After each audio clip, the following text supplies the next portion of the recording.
Hey YouTubers, Diamondback Predator here again. I'm going to do a review of some more Marvel Universe figures in the 3.75 inch scale. And what we've got today is Cloak, one of the Marvel Knights. We got him at the Dallas Comic Con convention this past year. And I also got his girlfriend, Dagger. As you can see, just similar to when we did the review of A-Bomb and Abomination, these are variants of each other. It's hard for me to say at this point which one's rarer. Let me put it this way, neither one of them were easy to find. They were both were hard to come by, and neither one of them were exactly cheap. But if they go together, like I said, they're romantically involved in the universe. And if you're going to if you're a completionist, like a lot of my friends and myself are, then you're going to need both. So we'll go ahead and jump in here right now, open them up, and talk about the articulation. No accessories with these figures, but here's the first one we've got up to review is Dagger.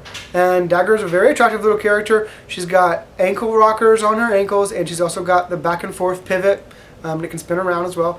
She has a extra point of articulation here in her lower leg. She's got double joints in her knee, and she has the thigh swivel, as well as in here in her torso area she can move. There is a little bit of restriction in that with her lower torso. It restricts how far her leg can move up and down, so she's not going to be doing a whole lot of kicks to any enemies in the face, let's put it that way. There's no articulation in the waist. There is articulation in the upper torso right here. It can move back and forth a tiny bit and around. The shoulders move up and down very well, very nicely. Has a nice range of motion in the shoulders. Same with the elbows. It's not double jointed, but it moves as much as any human being is going to move. This is perfect for that. The wrists move nicely. There's no rocker in the wrist. It strictly moves around, which for this particular figure, I'm not blown away by that. It's not the end of the world. It's not perfect either. The head, however, the head sculpt, with a lot of the female characters in Marvel Universe, we've seen the same head sculpt come over and over again with Jean Grey, Psylocke, a number of characters. This is a completely different head sculpt. It's not Miss Marvel, it's not Kitty Pryde, it's not Black Widow.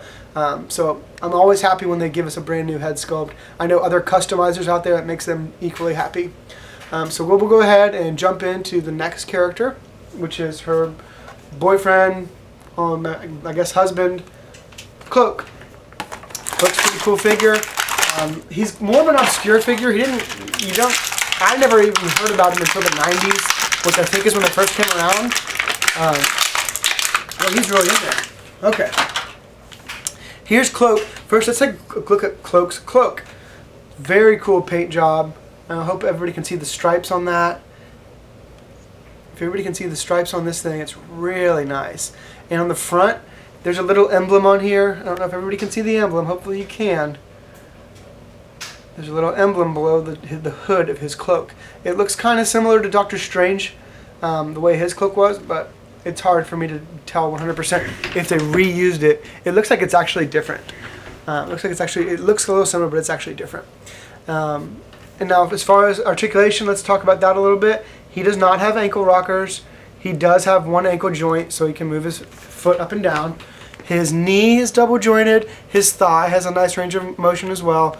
There's no motion here as far as moving side to side on the waist, and there's also no ab crunch. But the upper torso has a bit of motion, like most of these figures do. Same with the shoulder, the elbow. It's single jointed on the elbow, and the wrist moves around, just like the Cloak figure we saw. I'm sorry, the Dagger figure we saw. It just moves around. So in that sense, they're both very, very similar. The head, if you look at the paint app on the head, I hope everybody can notice that. It's not perfect. You can see some dark lines in there that maybe shouldn't be in there. But honestly, it's not the end of the world. I mean, like I said, this is one of the figures that's a lot harder to come by, so I'm just happy to have it. I'll go ahead and show you a set of the pair again. Together they look pretty sharp because you've got the nice contrast between the dark paint app of Cloak and the really light paint app of Dagger.